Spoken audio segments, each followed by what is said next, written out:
자, 수원 대일학원 재경관리사 원가액 파트 기본서 이론 문제풀이를 시작하겠습니다. 일단 오늘 처음은 챕터 1 원가액 기초 문제풀이 파트를 할 거고요. 제가 아직 목소리가 다 풀리질 않아서 한동안 제가 영상을 안 올렸는데 오늘서부터는 이제 학원 진도 나가는 거에 맞춰서 조금씩 이제 영상을 올려보도록 하겠습니다. 그리고 이 기본서는 이제 3일 이제 관계자분한테 제가 동의를 받고 이제 PDF 파일을 받은 거고요. 출처는 이제 3일 인포마인 원가 관리에게 교재로 수업을 하니까 참고해 주시길 바랍니다. 자, 문제 한번 봐볼게요. 자, 1번.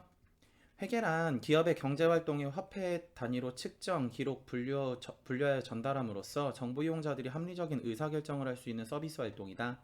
이와 같은 회계는 정보 이용자가 요구하는 정보 유형에 따라서 재무회계와 다음에 관리회계로 구분이 되는데 다음 설명으로 올바르지 않은 거예요. 일단 재무회계 같은 경우는 목적 자체가 외부 보고 목적으로 작성이 돼요. 그래서 재무회계 할 때 이제 결산이 끝나고 나면은 외부 보고 목적으로 재무제표를 작성을 하시죠. 그래서 외부 보고 목적으로 작성이 되시는 건 재무회계시고, 그리고 내부적으로 의사결정이라든가 경영자의 의사결정이나 종업원의 의사결정을 도와주기 위해서 작성을 하시는 게 관리회계거든요. 그래서 우리 이제 재경 같은 경우는 뒤에 가시면은 관리회계 파트에서 뭐 CVP라든가 아니면 단기적 의사결정 뭐 이런 파트를 하시면서 관리회계에 대한 의사결정 파트를 하시게 됩니다. 그래서 재무회계는 외부 보고, 다음에 관리회계는 내부 보고 목적이에요. 내부에서 이제 의사결정을 하기 위한. 자, 그래서 1번 외부 이용자들의 경제적 의사결정에 유용한 정보를 제공하기 위한 것은 관리회계다. 틀렸죠? 재무회계예요. 그래 답안에 가는 거 1번이시고, 다음 그리고 관리회계는 회사에 있는 경영자들의 내부적인 의사결정을 위해서 주로 사용한다. 오케이.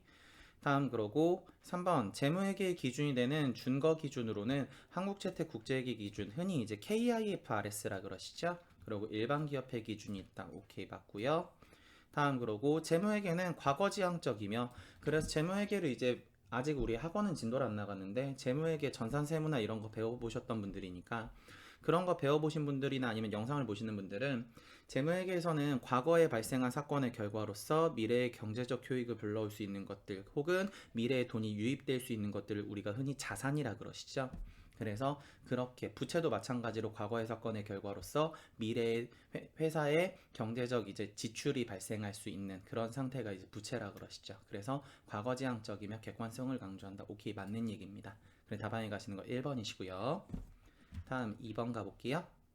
2번 원가회계는 재무회계와 관리회계에 필요한 원가 정보를 제공한다. 오케이. 그래서 원가회계는 기본적으로 재무회계 파트의 일부분에 해당할 수 있는 재고자산에 대한 원가 계산을 하시는 파트가 원가회계예요. 그래서 이제 재고자산의 원가 계산을 해서 재무제표의 기초정보, 다시 기초자료 정보가 되시는 요런 이제 계산을 하시는 걸 원가회계라고 생각을 하시면 될 것 같아요.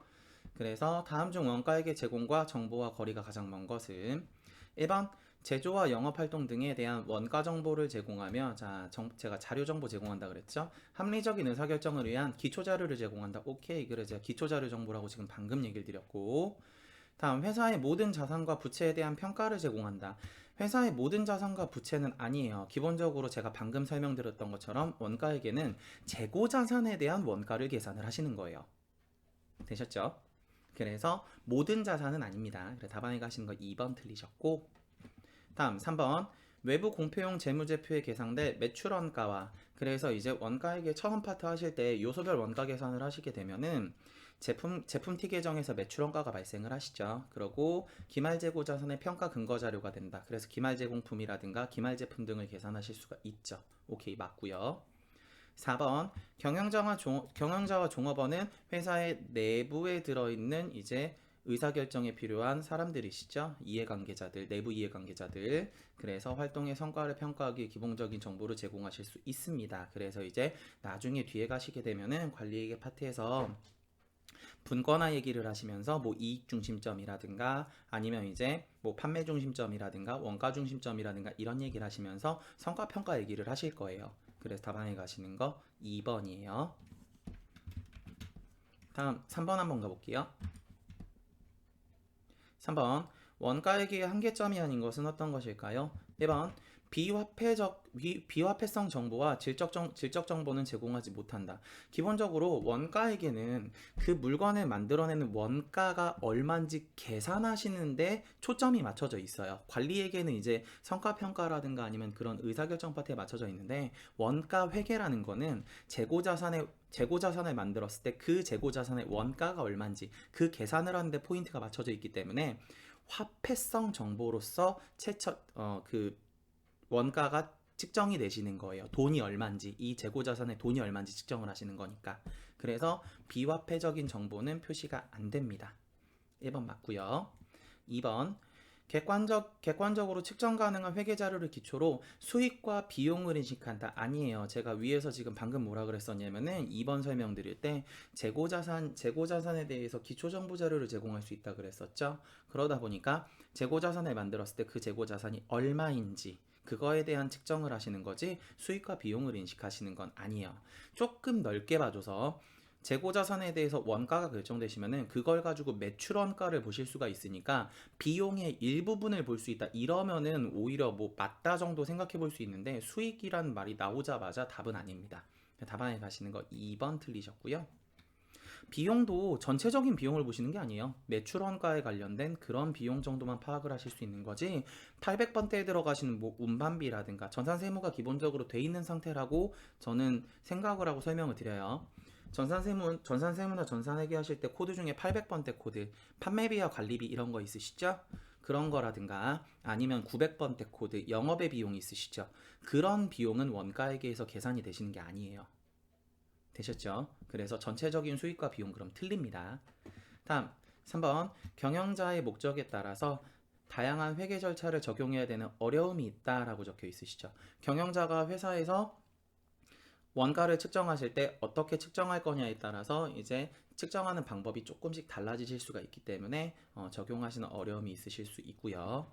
다음 그러고 다양한 상황에 따라서 적합한 원가 정보 제공에 한계가 존재한다. 오케이. 그래서 뒤에 넘어가시다 보면은 제조간접비 파트 가셔서 개별원가 계산 가셔가지고 제조간접비 배부를 하시다 보면은 처음에 개별원가 계산에서는 제조간접비에 대한 배부를 한 가지 방법으로만 해요. 근데 뒤에 넘어가시면은 활동원가 계산이라는 파트가 있거든요. 그 파트를 가시게 되면은 이제 제조간접비에 대한 배부를 여러 개로 하시는 파트도 있어요. 그래서 초창기 원가회계라는 거는 이제 그 당시까지만 해도 컴퓨터라든가 이런 시스템 발전이 좀 덜한 상태였기 때문에 다양한 상황에 대한 원가회계를 풀어주지 못했는데 현재에서는 많이 풀어주긴 했지만 그거를 전부 다 섭렵해서 원가 계산이 되기는 좀 힘든 상황이 있습니다. 그래 답안에 가시는 거 2번이시고요. 다음 아래 계속 갈게요.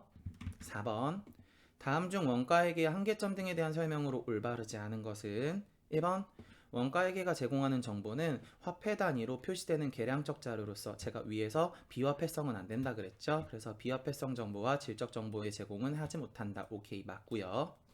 2번 원가회계는 객관적으로 측정 가능한 회계 자료를 기초로 수익과 비용은 아니라 그랬죠. 답안에 가시는 거 2번 틀리셨고 다음 3번 제품의 원가는 기업이 채택하고 있는 원가회계 방법에 의하여 자동적으로 계산되기 때문에 특정한 시점에서 원가회계가 모든 의사결정에 목적적합한 원가 정보를 제공할 수는 없다. 그때그때마다 원가가 조금씩 달라지실 수는 있어요. 그러다 보니까 모든 의사결정에 사용하시는 건 당연히 말이 안 되고요.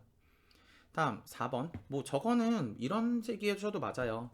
뭐 재무회계 같은 경우도 재무제표가 그 회사에 투자하려는 투자자한테 모든 의사결정에 대해서 현명한 판단을 할 수 있도록 제공할 수 있는 정보가 되실 수는 없어요. 되셨죠?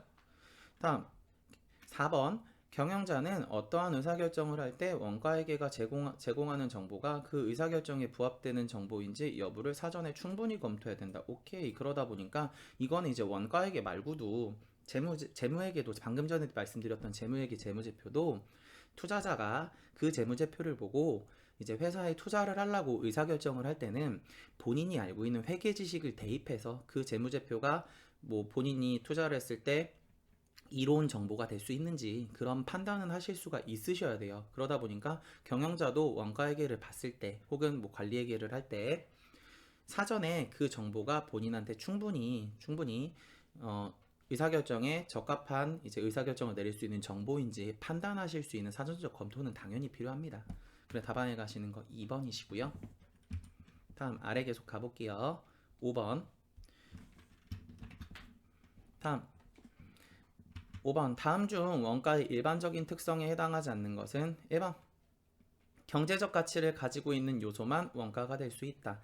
위에서 이제 원가에게는 화폐적인 화폐성인 이제 측정을 하시는 자료로서 이제 그런 것들을 측정될 수 있다 그랬죠. 비화폐성은 안 된다 그랬잖아요. 그러다 보니까 이 원가가 얼마인지 체크를 할 수 있어야 나중에 물건을 만들었을 때 그 재고자산의 단가가 얼마고 원가가 얼마인지 체크하실 수 있기 때문에 경제적 가치를 가지고 있는 요소만 원가가 되실 수 있는 건 맞습니다.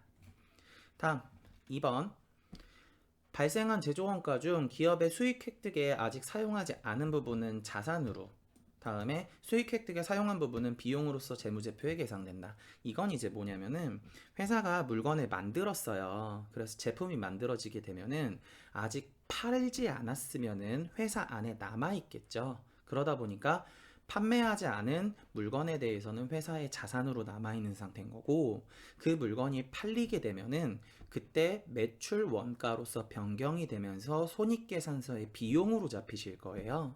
그러다 보니까 그럴 때 재무제표의 종류 중에 하나가 손익계산서시죠. 그래서 손익계산서의 비용으로 판매가 되시면은 이제 계상이 되게 됩니다.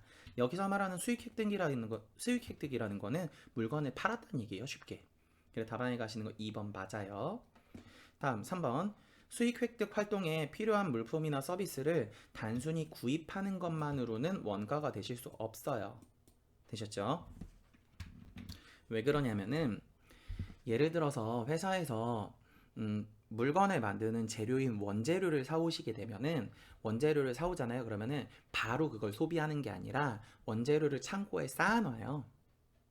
그럼 회사 입장에선 그게 자산인 상태거든요. 그러고 회사 내에서 물건을 만들기 위해서 원재료 얼마 사용하자. 그럼 이제 창고에서 그걸 출고하시게 되거든요. 그러면 그때 출고를 해서 소비를 하시게 되면은 그때 소비된 양에 대한 원가만큼이 재료비로 대체되시는 거예요. 그러다 보니까 구입하셨을 땐 자산이고요. 그게 소비돼야지 원가가 발생하시게 됩니다. 그래 답안에 가시는 거 3번 틀리셨고요. 다음 4번 원가란 특정한 목적을 달성하기 위해서 소멸된 경제적 자원의 희생을 화폐 가치로 측정한 것이다. 뒤집어 얘기하시면은 물건을 구입해서 소비하시게 되면은 되셨어요? 그 자산이 소멸되면서 발생하시는 이제 경제적 자원, 즉 그 자산이 소비되면서 발생되는 경제적 자원이 화폐 가치로 측정하는 것이 원가다. 오케이, 맞는 얘기. 답안에 가시는 거 3번. 다음 아래 갑니다. 6번 다음 중 원가액의 용어에 대한 설명으로 가장 올바르지 않은 것은 1번 원가 대상이란 원가 집계 활동이나 항목을 의미한다. 이건 뭐 그 자체로 보시면 될 것 같고요. 그래서 뒤에 넘어가시게 되면은 이제 활동 원가 계산이나 아니면 개별 원가 계산 가시면 이제 원가 대상이란 말이 한 번 더 나오실 거예요. 다음 2번 간접 원가를 일정한 배부 기준에 따라 원가 대상에 배부하는 과정을 원가 배분이라 그런다. 간접 원가라는 거는 우리가 추적할 수 없는 원가를 말해요. 뭐 예를 들어서 이런 생각을 한번 해보면은 회사가 빵 공장인데 붕어빵을 만들고요. 그러고 옆에 오징어빵을 만들어요. 그러면 빵을 만들 때 재료들이 필요할 거예요. 그러면 재료 중에서는 밀가루도 있을 거고 밀가루를 반죽할 때 들어가는 계란도 있을 거고 붕어빵의 주재료인 팥도 있을 거고 오징어빵은 뭐가 들어갈까요? 네, 오징어가 들어갈 거예요. 자, 그래서 이렇게 있을 텐데 밀가루나 계란 같은 경우는 빵의 반죽을 만들 때 사용을 하시죠. 그러다 보니까 붕어빵으로도 소비가 될 거고 오징어빵에도 소비가 될 거예요. 그러면 밀가루라는 재료 하나가 붕어빵으로도 가고 오징어빵으로도 가니까 1대 다로 소비가 되시거든요. 그럼 이럴 때 들어가시는 걸 우리가 뭐라 그러시냐면 간접이라 그래요. 소비가 1대 다로 소비가 되는 형태들. 팥이나 오징어 같은 경우는 팥은 붕어빵으로만 소비가 될 거고요. 오징어 같은 경우는 오징어빵으로만 소비가 될 거예요. 그러면 오징어나 팥은 각자 빵을 만드는 주재료는 맞는데 1대 1로 소비가 되시죠. 그럼 이런 것들은 전부 다 직접이라고 보셔야 되는 거예요. 그래서 간접이라는 거는 밀가루나 계란이 붕어빵과 오징어빵을 둘 다 만드는데 사용이 됐으면은 붕어빵을 만드는데 사용한 게 정확히 얼마, 오징어빵을 만드는데 정확히 사용한 게 얼마, 이런 거를 눈으로 바로 보고 측정하기가 힘들어요. 그래서 뒤에 넘어가시게 되면은 제조 간접비에 대한 배부라든가 이런 계산을 하시면서 붕어빵 만드는데 소비된 부분이 얼마구나, 이런 계산을 하시는 거예요. 되셨죠? 그러고 직접 같은 경우는 오징어는 오징어빵 만드는 데만 사용이 되시니까, 즉 1대1로 소비가 되니까 이게 어디로 얼만큼 소비됐구나, 그걸 눈에 바로 측정 가능할 정도로 보여요. 되셨죠? 예를 들어서 10마리의 오징어를 사왔는데 오징어빵을 10개를 만들고 나니까 오징어가 한 마리도 안 남았어요. 그럼 그 오징어 10마리는 전부 오징어빵 10마리를 만드는데 소비됐다고 판단하실 수 있겠죠. 그러다 보니까 직접이라는 거는 추적할 수 있는 원가들을 말합니다. 그래서 말을 조금 더 가보면은, 자, 그래서 간접 원가를 일정한 배분 기준에 따라서 원가 대상에 배분하는 과정을 거치셔야 됩니다. 왜? 1대 다루가니까 어디에 얼만큼 소비됐는지 눈으로 바로 파악하기가 힘들어서. 그래서 그런 과정을 원가 배분이라 그럽니다. 오케이, 맞고요. 3번 원가 집합이란, 원가 집합은 쉽게 추적할 수 없는 원가들, 즉 간접 원가들을 모아놓으신 걸 말해요. 그래서 답안에 가시는 거 3번 틀리셨고요. 4번 원가 행태라는 거는 조업도의 수준의 변동에 따라서 일정한 양상으로 변화하는, 쉽게 원가의 행동, 되셨어요? 행자가 행동이라 보시면 돼요. 그래서 행동하는 그런 변화 양상들, 그런 걸 이제 원가 행태라고 보시면 됩니다. 그래서 답안에 가시는 거 4번 조업도 수준의 변동에 따라서 일정한 양상으로 변화하는 원가 발생액의 변동 양상을 의미한다. 오케이, 맞습니다. 그래, 답안에 가시는 거 3번이시고요.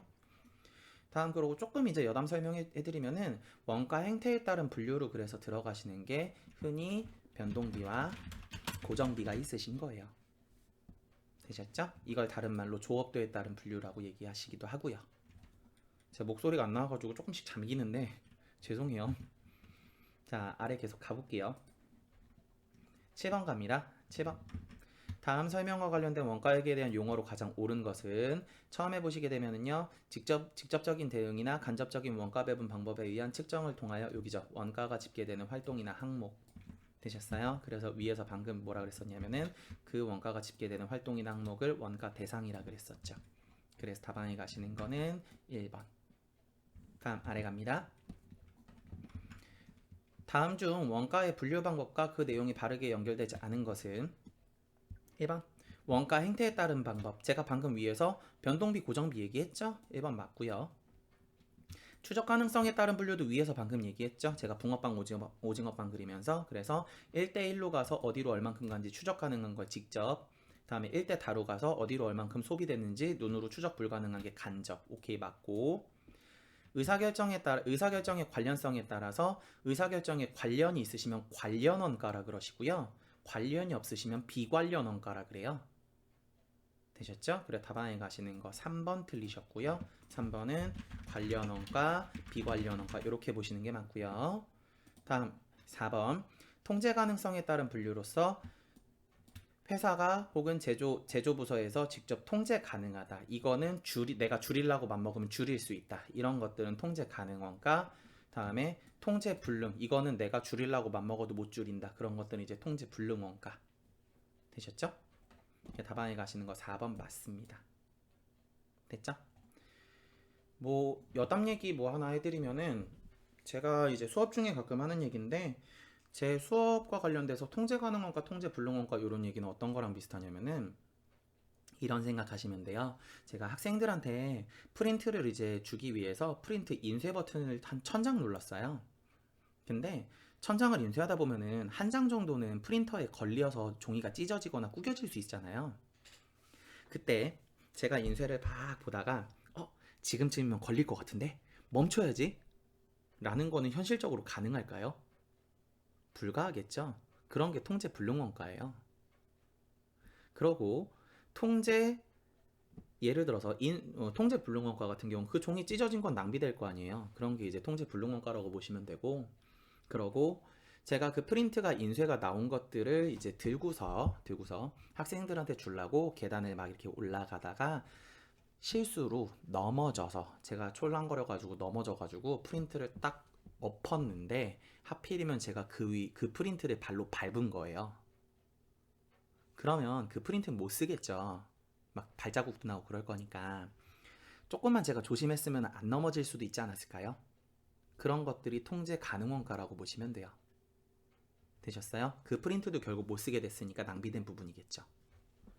제가 수업 시간이었으면 조금 더 자세하게 막 이런저런 얘기를 드렸을 텐데 지금 문제풀이니까 자, 그래 답안에 가시는 거 3번이시고요. 다음 아래에 9번 원가는 경영자의 의사결정 목적에 따라서 여러 가지로 분류할 수 있다. 다음 중 원가 분류할 때 분류 방법과 그 내용에 대한 설명으로 가장 올바르지 않은 것은 1번 통제 가능성에 따라서 방금 했죠? 통제 가능 원가, 통제 불능 원가로 나뉜다. 답안에 1번 바로 틀렸죠? 추적 가능성에 따라서 직접과 간접으로 나뉜다 그랬고요. 원가 행태에 따라서 혹은 조업도에 따라서 변동비와 고정비로 나뉜다. 다음에 수익 대응 관계에 따라서 제품 원가와 기간 원가로 나뉜다. 전산 세무 하신 분들은 500번대, 800번대 요거 생각하시면 돼요. 그래, 제품 관련된 거는 공장, 제조, 생산 500번대, 그 외 관련된 것들은 판관비 800번대 쉽게 되셨죠? 다음 아래 갑니다. 10번 비슷한 문제. 자, 원가는 경영자의 의사결정 목적에 따라서 다음과 같이 여러 가지로 분류할 수 있다. 다음 중 원가 분류가 올바르게 짝지어진 것은? 자, 그럼 아래 보면은 원가 행태에 따른 분류는 지금 나와 있는 게 변동비랑 고정비로 갈 거예요. 그죠? 그러니까 기억은 B일 거고요. 다음 그러고 추적 가능성에 따른 분류는 직접비와 간접비겠죠? 이렇게. 그러면은 니은은 A일 거예요. 괜찮으시죠? 자, 그러고 디귿이 의사결정에 따른 관련성에 따른 분류죠? 그럼 아까 관련 원가와 비관련 원가라 그랬죠? 그럼 디귿은 C네요. 오케이, 맞네요. 답안의 3번. 통제 가능성에 따른 분류로 보면 통제 가능 원가, 통제 불능 원가죠. 그러면은 리을은 F니까 답안의 4번도 틀렸네요. 괜찮으시죠? 자, 그래서 일단 10번까지 풀이를 했고요. 잠깐 끊었다가 11번부터 다시 올리겠습니다. 자, 수고하셨습니다.